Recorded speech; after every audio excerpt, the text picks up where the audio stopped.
Мој гостин во студиото денеска е господинот Стефан Андоновски, министер во Министерството за дигитална трансформација. Добар ден и добре дојдовте. Добар ден, благодарам на поканата и поздрав до вашите гледачи.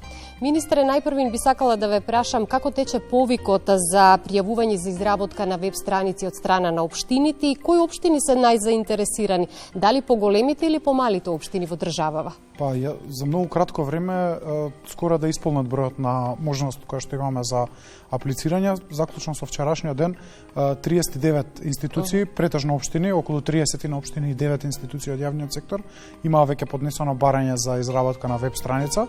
Искрен да бидам од прилозите што ги следев до сега, навистина сум задоволен и од солидарноста на општините кои што веќе го реализирале овој проект за себе, како што Бутал, сега слушнав и во Центар, да отстапат простор на оние општини кои што имаат застарена веб страница или пак не обезбедиле можност за своја веб страница, и ова е фокусирано претежно на помалите општини, но не по секоја цена. Ние имаме и големи општини кои што едноставно заради склоп на околности не биле фокусирани на ова прашање, а ние ќе им понудиме еден сеопфатен пристап на изработка на веб страница која што ги исполнува сите стандарди за безбедност и второ сите стандарди за транспарентност која што се мери за секоја од општините. Така што задоволен сум, повикот трае само 7-8 дена, а веќе сме при крајот, нешто што ме поттикнува да размислувам дека можеби следната година треба да продолжиме со фаза 2 од овој проект, па да понудиме оваа можност и на оние кои што можеби ќе отпаднат во оваа првата фаза. Во текот на емисијата многу пати слушнавме дигитална трансформација, меѓутоа би сакала да дадеме едно кратко објаснување што значи дигитализација на локалната самоуправа и каде сме во моментов, до каде сме во моментов во тој процес на национално ниво? Развиени средини можеби ќе се насмевнат кога ќе кажеме дека изработуваме веб страници, но кога ќе забележите дека определени општини се оставени наназад во процесот, не смеете да не им ја дадете основата, а тоа е веб страницата, а потоа можностите се неограничени. Дигитална трансформација на општината значи и паметни системи за осветлување, за планирање на паркинг просторот, за планирање на сообраќајот, значи и дигитални услуги, поврзано со државата, па да не мора да се испраќаат курири или пошта за испраќање на документи, примање на документи. Тоа се услуги за бизнис секторот, за планирање на просторот, системи или процеси кои што значат внатрешно работење на општината, ERP системи за материјално-финансиско работење, за буџетирање, за планирање на тој буџет, за прибирање на даноци, за планирање на одоначувањето и секако за административно функционирање на општините. Така што светот веќе забрзано чекори напред во процесот на дигитализација, а општината како ентитет кој што дава најблиска услуга до граѓанинот е важно да биде дигитализиран. Ако зборуваме за развиените држави како што не знаме Сингапур во делот на дигиталната трансформација, вие ќе ги имате и дигиталните близнаци кои што градат паралелен дигитален систем кој што детално со сензори следи што се случува во општеството. Спомнам градоначалникот на Центар Бучава, но тука е и издувни гасови, загаденост, изградба на објекти, Бучава може да се мери, сите можни многу сегменти во работата на општината кои што може да бидат офатени со процесот на дигитализација, но би сакала сега во продолжение да поразговараме малку за практичната примена и за достапноста, што значи би ве прашала колку општините во Македонија, односно колку општини во Македонија нудат електронски услуги за граѓаните и кои услуги најчесто се користат. Барем досега што се стигнало во процесот. До минатата година имаше еден проект на UNDP во прва фаза кој што понуди на повеќе од 15 на општини генерички услуги кои што повеќе од општините ги нудеа, па тие самите доразвиваа некои елементи. Сега во втората фаза вклучуваме 30 нови општини. Работеше тимот од моето министерство со Министерството за локална самоуправа, UNDP, швајцарската амбасада, детекција на кои се тие општини кои се најподготвени да влезат во процесот и развој на 10 најупотребувани услуги кои што ќе бидат за сите овие 30 општини во трите фази. Тие донесовме одлука да тоа биде на националниот портал услуги Gov.mk. Вашата колешка имаше многу соодветно прашање која лозинка и која корисничко име треба да користи граѓанинот. Со цел граѓанинот еднаш да се најавува во било кој систем кој што го користи во државата и да не го интересира дали вади потврда за неосудуваност, уверение за државјанство или пак запишува дете во градинка. Единствен пристап на единствен систем кој што ќе биде одржлив, затоа што министерството понатаму си зема обврска како изминатите 5-6 години да го одржува системот услуги Gov.mk, за да не се доведуваме во ситуација да кога еден проект ќе заврши, да ги оставиме општините сами да се снаоѓаат. Впрочем, тоа се случило и со веб страниците, многу голем дел од нив се развивани во време од некој проект од меѓународен партнер, оставени се така и општините веќе не можат сами да се справуваат со тоа. Нашата цел беше да сите нудат истоветна услуга и да можеме да тоа го биде одржливо, да го развиваме и понатаму, а овие општини кои што се понапред и ги поздравувам во нивната работа, секако имаат слобода да развиваат нови модули, нови услуги, а порталот услуги Gov.mk им стои на располагање на сите нив да ги интегрираат тие услуги на едно место. Ние имаме добри примери со развиените агенции како што е Катастар, да тие имаат свој портал за услуги, но секој од тие услуги можете да пристапите и преку порталот услуги Gov.mk, за да им дозволиме на граѓаните да не ги обременуваме со памтење на 7 лозинки, на 7 кориснички имиња, намалена безбедност и така натаму. Да биде поедноставно користењето на овие услуги. И веднаш по ова што го кажете, ми се наметнува и прашањето дали постојат стандарди, односно една платформа што треба да ја користат сите општини за да се избегне различен пристап од општина до општина, или пак секоја општина самостојно се вклучува на свој начин во овој процес. Бидејќи се сите своја сопствена власт и имаат одговорности и буџети, ние оставивме простор да тие самите и го изразат својата желба да соработуваат со нас. Она што можам да ви кажам дека и во UNDP проектот и за веб страниците огромен е интересот на општините, сакаат да соработуваат, потпишуваме меморандуми за соработка, меѓусебно соработуваме, ние отворивме десетина нови центри за услуги во општини, дел од нив се во рамки на зградата на општината и во Штип и во Свети Николе како добри примери. Истото ќе го пресликаме и во општина Прилеп, така што постои голем интерес, но тоа мора да биде одговорност на крајот на општините. Ние ги нудиме ресурсите како држава, но обврска на општините затоа што се тие посебна власт. Ние ќе помогнеме, но сепак треба да се ја задржат обврската да нудат услуги, да ги нудат вистинските услуги на вистински начин кон граѓаните, затоа што министерството па и владата ниту има капацитет, ниту надлежност да следи дали вистинската услуга се нуди на вистински начин, дали се почитуваат правилата, тоа го оставаме сепак на нив. Ги споменавме локалните самоуправи, општините, институциите кои што се директно вклучени во имплементација на процесот на дигитализација, но можеби вистинското прашање е колку граѓаните ја чувствуваат оваа промена во секојдневното работење со општините и колку дигиталните услуги се навистина достапни за сите граѓани, посебно пак за повозрастните, но и за оние граѓани кои што живеат во руралните средини. Прашање на место, не смееме да дозволиме дигитализацијата да ги оддели граѓаните кои што се дигитално подготвени од оние кои што не се или пак немаат желба да бидат. Дигитализацијата треба да им служи на сите. Од еден аспект треба да ги забрза процесите во општините, за независно дали сте аплицирале хартијано или електронски, веднаш да добиете услугата која што ви е потребна.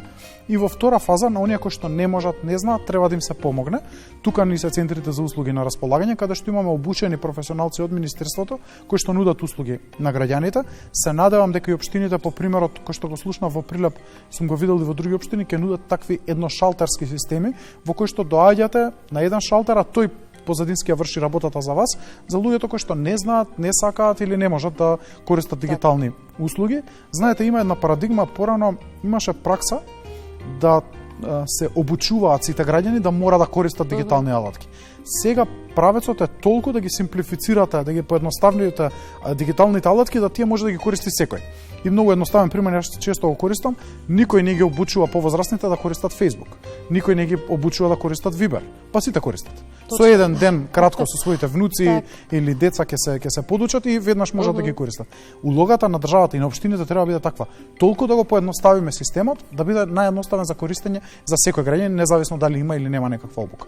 Сега морам да ве прашам со какви предизвици се соочуваат општините во процесот на дигитализација. Овде мислам на технички, финансиски, кадровски и пред се каква поддршка вие им давате како Министерство за дигитална трансформација преку обуки, опрема, софтверски решенија или пак финансиски средства кои што им се потребни во овој процес? Да, во делот на финансиски средства повеќе пеа финансиски средства наменети за инфраструктура. Во тој дел ние помогнавме со овој проектот на ГИС за бесплатни Wi-Fi зони, што значи зони со бесплатен интернет во повеќе од 40 општини низ цела држава. Сметам дека најголемиот предизвик е човечкиот потенцијал или кадрите, затоа што имаме општини кои што не можат да ангажираат доволно IT експерти за да се грижат за внатрешните системи, и од тука поттекна мојата идеја да ние го однесеме порталот за услуги во секоја општина, а тие да имаат само верификатор ние да се грижиме за техничкиот дел, а тие да се грижат само за услугата, за содржината на услугата која што се нуди.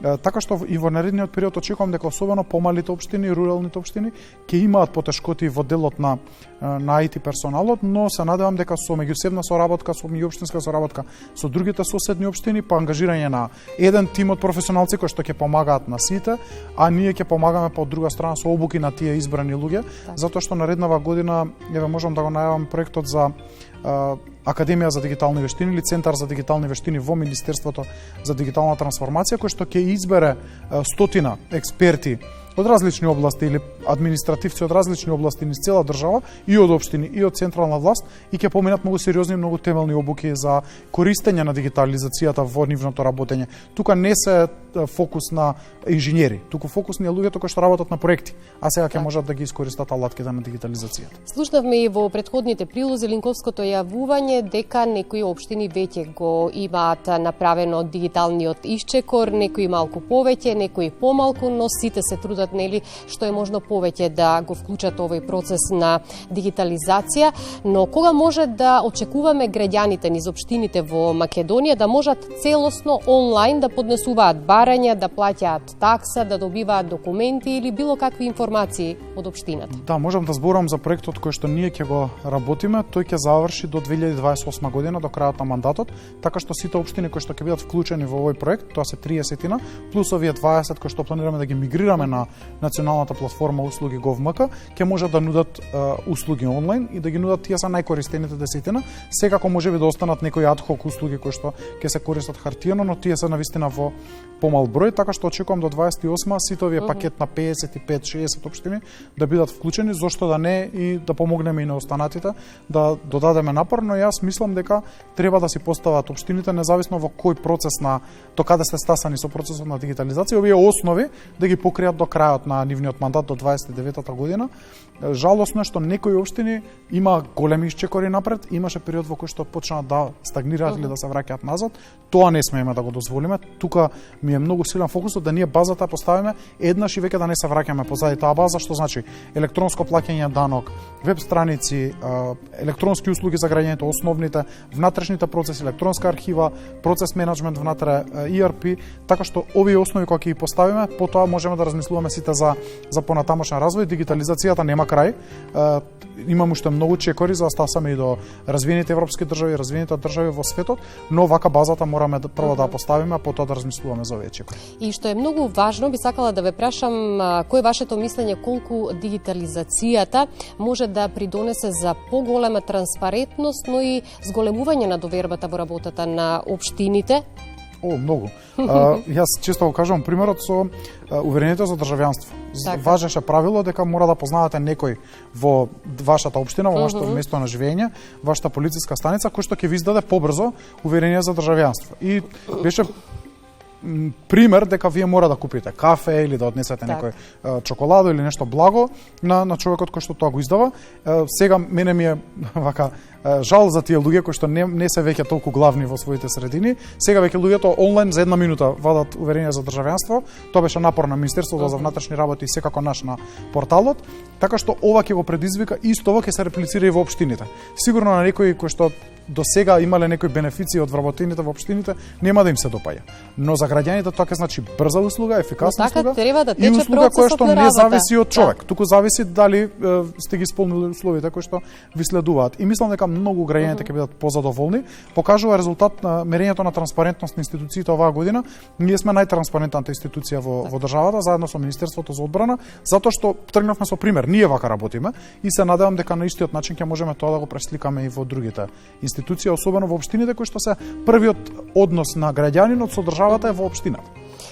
Само накратко за крај на разговорот, која ќе биде вашата порака до општините, до локалните самоуправи кои што се уште не го започнале процесот на дигитална трансформација, но ете порака до граѓаните да се охрабрат што е можно повеќе да ги користат овие електронски алатки за да можат поедноставно да ги користат услугите на општината. Да, до граѓаните да бараат од своите општини резултати и да бараат услуги, што повеќе тие бараат од нив, толку поголема е динамиката, а да општините, особено оние кои што не можат да се снајдат во процесот, им стоиме на располагање да им помогнеме, да им го покажеме прво патот. А потоа заедно ќе им помагаме чекор по чекор да стасаме до тој пат. Потребна е позитивна мисла и решеност да се прави овој процес, затоа што ова е неминовен процес. Ова не може да го избегнете како градоначалник, како општина, не може да го прескокнете овој процес и со градење само на улици и на градинки да завршите работата. Туку потребно е овој однос со граѓаните, но ние им стоиме на располагање целиот овој пат да го изодиме заедно.